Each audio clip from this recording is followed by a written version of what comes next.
Hey there, everybody. Pete Pardo here from Sea of Tranquility. Welcome to episode 24 of the 30 most important albums in the history of hard rock and heavy metal.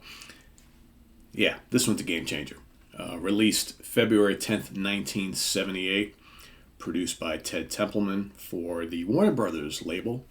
All 35 minutes and 34 seconds worth of absolute brilliance. Van Halen, self-titled. Of course, you knew this one was coming, right? How can you not talk about the first Van Halen album?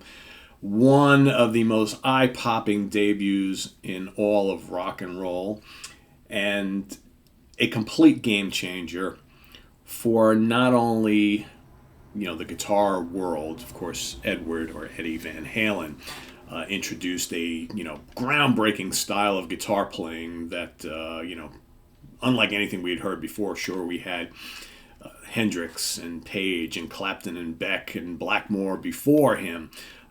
But this was something new and fresh and just otherworldly, right? But here you had this young band of just, soaked in attitude and flash and just, everything that they were doing was just so different.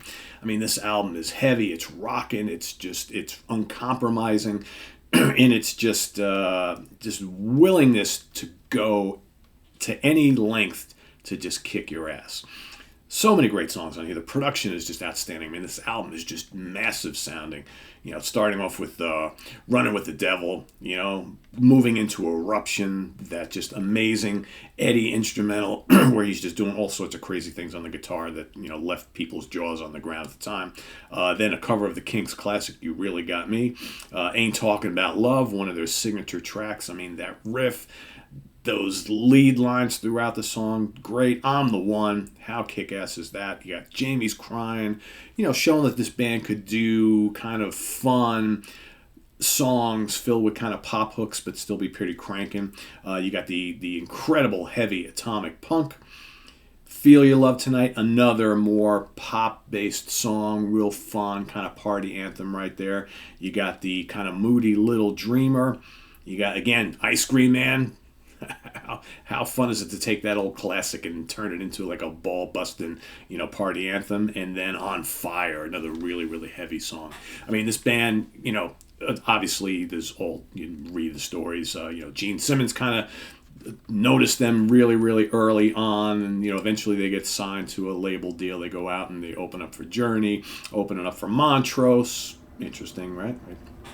The whole Sammy and Montrose thing right there early, the kind of history of Montrose, although by this time, obviously, Montrose, the band, was not fronted by Sammy anymore, but kind of interesting, that whole little history. But, the real kind of game changer was them opening up for Black Sabbath on the Never Say Die tour. So you have Van Halen in front of these huge crowds every night, basically just kind of, laying Sabbath to waste. And, Sabbath were their popularity waning a little bit. They're breaking apart at the seams, with Ozzy and drug abuse in the band and all that kind of stuff. So it was a perfect scenario for this hot young band to be in front of 15, 20,000 people every night and just basically just wowing everybody.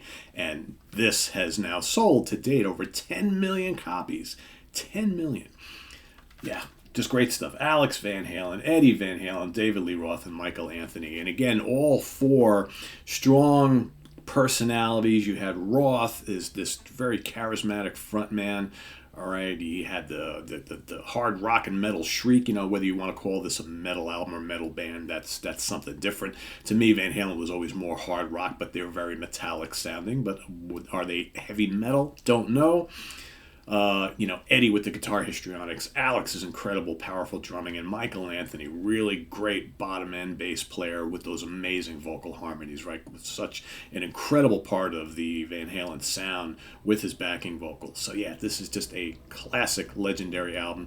Absolutely has to be included here. How many guitar players in the wake of this started copying Eddie's licks and all the hammer-on and tapping and all that kind of stuff?